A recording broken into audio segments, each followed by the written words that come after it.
There will be some graphic language used in this show, so as a responsible journalist, I must warn those that might be offended to tune the kids out and prepare to have your feelings moved as we learn the victims of sexual assault and why our laws must change. Lorraine was just a 7-year-old child when her sexual future was stolen from her by a pedophile. That pedophile was since jailed. Sidgy has gone through another experience with her in-law, and this all the while her mother was aware and complicit in the events that occurred. A myriad of sentiments, positive and negative to the abuser, followed in a prolonged tale of abuse in what is known as Stockholm Syndrome.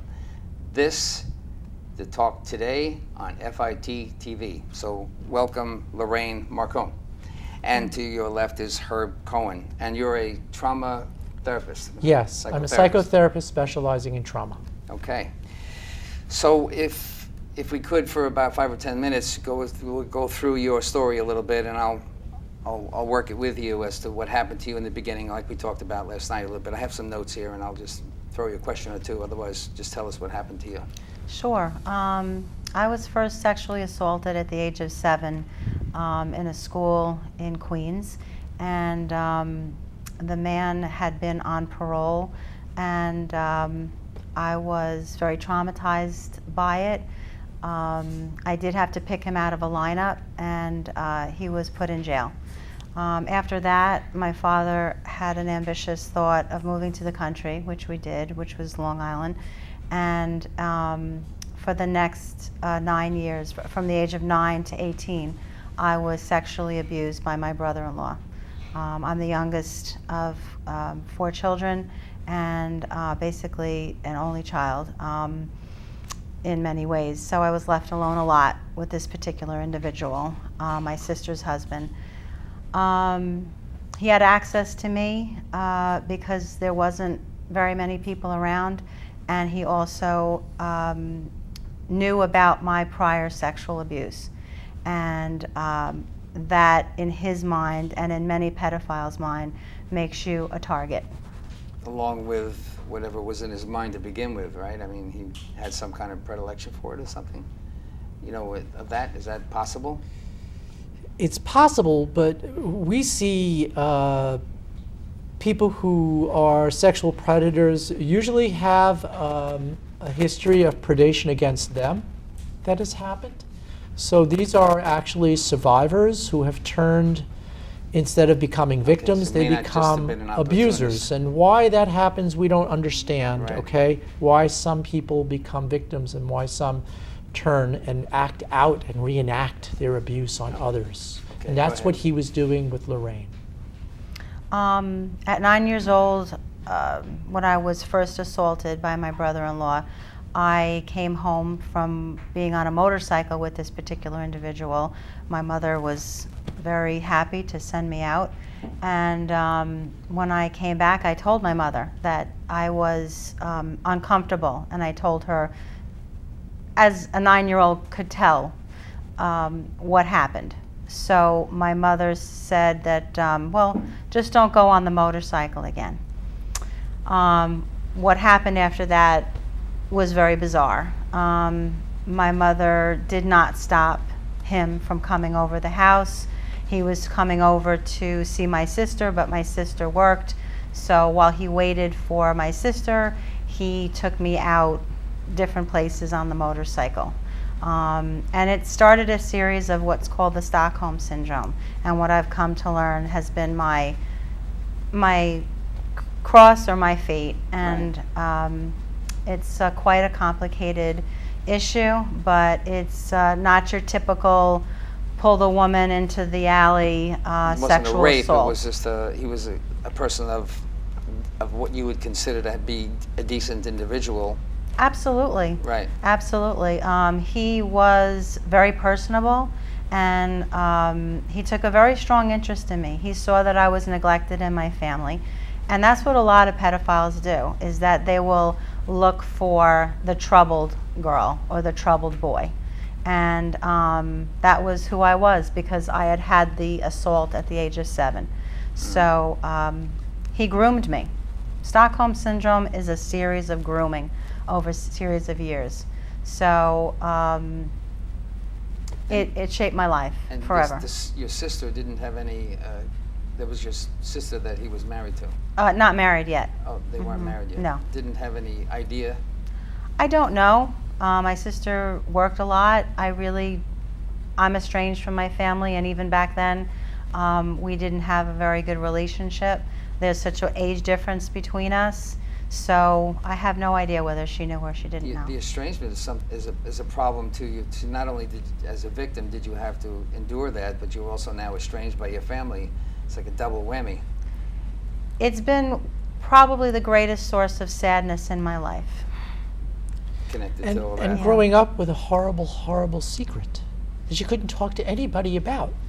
So if we can put ourselves in Lorraine's shoes to understand what is that like to go to school, to be with other peers, and have this dark, horrible secret, this shaming secret about yourself. And no matter how she succeeded, what area of her life she succeeded at, she always had this shame where she blamed herself because her perpetrator befriended her and became her best friend. And loved me. He would say that. He would say that. The way she made sense of this was to blame herself and to say, this is my fault. I did this. Was there that kind of, she's intimating that there was an issue of guilt that you felt that you were responsible for some of that. Can you recall feeling that way? As a child, I definitely felt that there was something about me that was quite different, and that started at the age of 7. I was targeted at 7.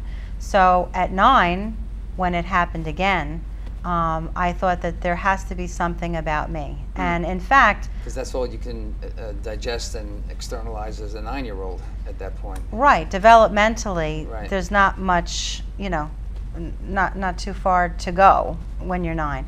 So what happened is my mother basically giving me over to this perpetrator, to this man, was proof positive that there is something very wrong with me. It doesn't make sense. A mother is supposed to protect her children. What I was always concerned about when we talked about this before is the length and breadth of the mother's awareness. I think that maybe, as you were intimating to me, that the mother was somewhat complicit to a degree. At least you feel that way now, right? That's how you're describing it now. Did Yes. you feel that back then? I felt that she just wasn't there, which she wasn't. She was doing charity work in the community. She tended to people who were dying. So, she was somebody that I looked up to in many ways. She was in hospice. But she never thought that there was any sexual activity. Well, she knew. She knew that from the very first incident, when I came home at 9 and I said, I don't want to go on the motorcycle again. And she didn't interpret that? She didn't explain that? She didn't have any kind of fear Not at all. from that moment on? Not at all. She Jeez. just said, don't go on again. But yet, she needed to go out. So in order for her to go out and tend to the community, she, I guess, felt better that somebody was there. And that somebody happened to be my brother-in-law.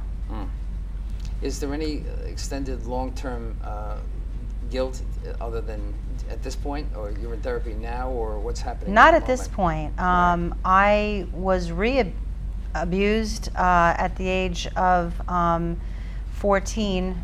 My mother knew something was different about me. My father knew something was different about me. I exhibited many of the symptoms of somebody with PTSD and Stockholm Syndrome. So I was socially isolating, and what happened is I was sent to a priest because I grew up in a very strong Catholic background. So my mother sent me to a priest, and the priest actually, although he didn't touch me, was another one of my abusers, and was more interested in the details of what happened with my brother-in-law than in helping me. So as far as my mom, she felt that she was doing her duty by sending me off to this particular priest. Now, the age of, say, getting these people to come to justice is a factor. There's a number of years that you have to file a complaint, That's apparently. correct. And Herbert, why don't you jump in here when you can? In fact, Lorraine went through the process. Okay. Yes, I She did. actually did miss the opportunity to prosecute criminally. There's no statute of limitations on criminal law in New York State for sexual assault. There's none. However, you need evidence. You need hard evidence to prosecute.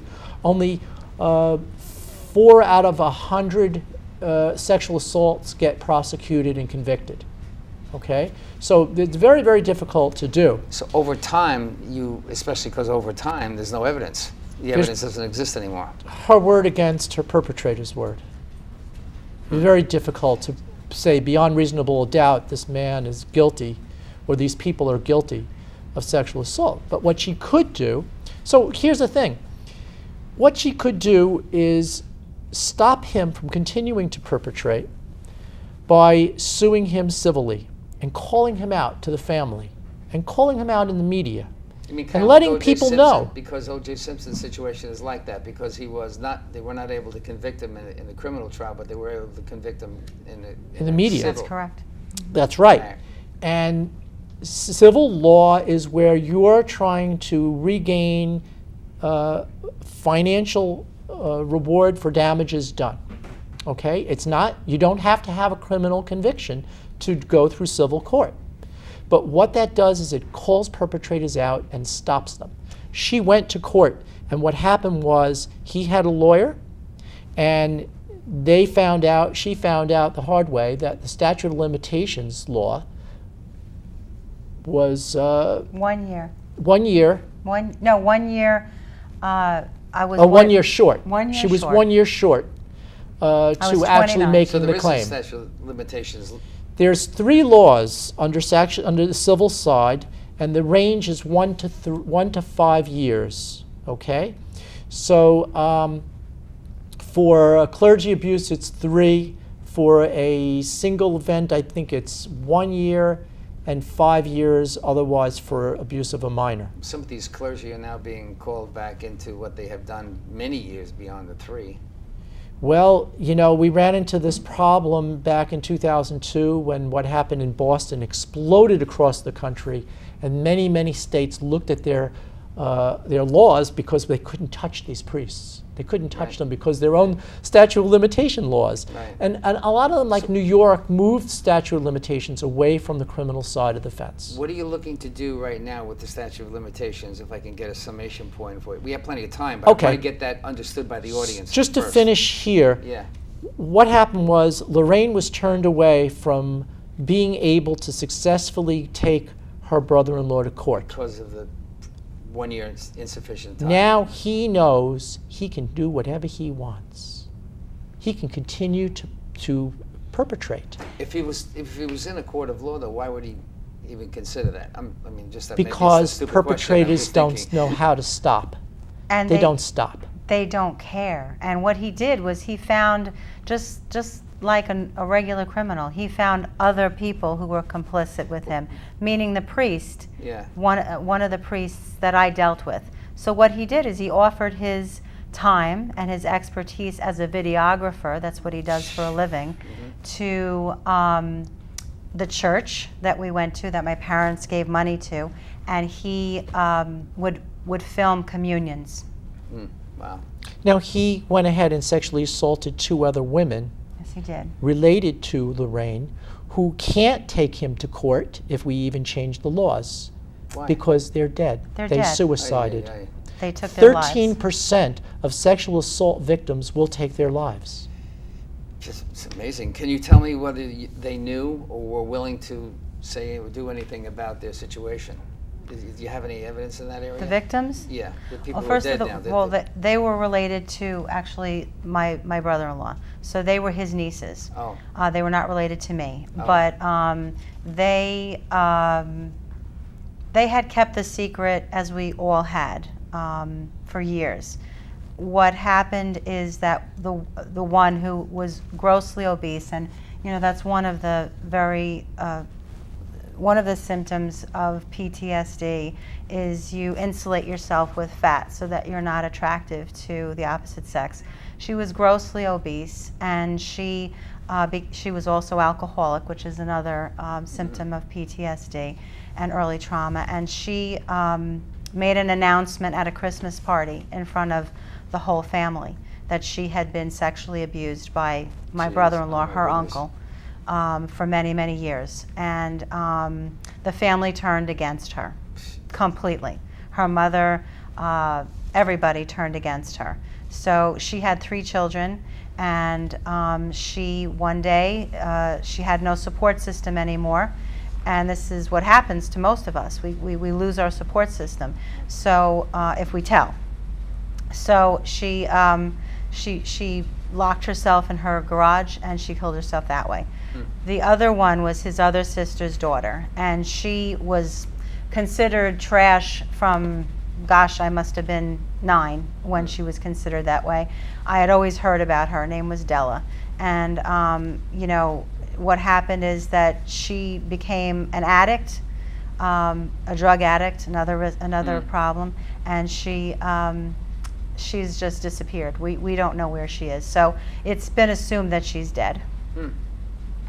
So these are all ramifications of victims of this person, and maybe others, who knows? That's right.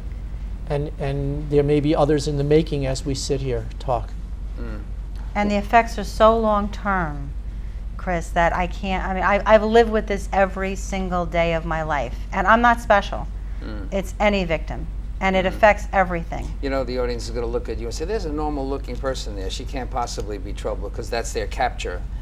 The audience sees the capture of you at this moment in time, right? Sure. But my question to you would be that, is there suffering that goes on still, or do you consider yourself over the impact? Quite a bit. Quite a bit. I mean, it's still there every day, but I sought help very early on. I knew that something was wrong very early on. So at 17, I got a job, and even though my parents didn't approve of it, I got myself a therapist for $5. And I told her everything. And then throughout the course of a 27-year marriage, I also sought help. And I have no shame. I'm no hero. I would seek help. There are triggers that come along. As normal as I may look, things happen to me just like with anybody else. Like I said, you look like you're doing well, but you're apparently the kingpin in this new effort to try to do something about the statute of limitations. So let me cross over. And what is it that you're looking to do? And okay, so first, we need to understand that sexual assault, especially in childhood, is devastating. It ruins lives. And we can look at the Center for Disease Control's website and see this study called the Adverse Childhood Events Study. And what they did was they took 10 questions, HMOs in the United States and England, 10 questions. They asked all their insurance recipients. And the 10 questions were, have any of these things happened to you in your childhood? And they were 10 of the worst things you could imagine happening to a child. And then they scored them, 1 to 10. 1 point for every positive response. They waited 10, 20 years, and they correlated that data to their health reports, because they were insurance companies, they were HMOs. So they had access to these people's insurance records, and they could see a correlation. The higher the amount of incidents, the higher the score. Obesity, diabetes, heart disease, addiction, from a score of 4 to 6, we start to see eating disorders and addiction, smoking. So the more evidence cancer, is the more heart disease. Unhealthy habits, if I can At the say top, that right. we see a lifespan that's 25 years shorter than everybody else.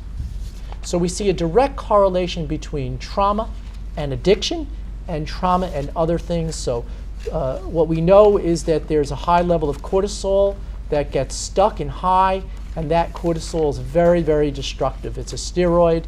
It's extremely destructive, and that's responsible for a lot of the obesity. Brain chemistry, isn't it? Yes, it's a fight-flight chemical. Yeah.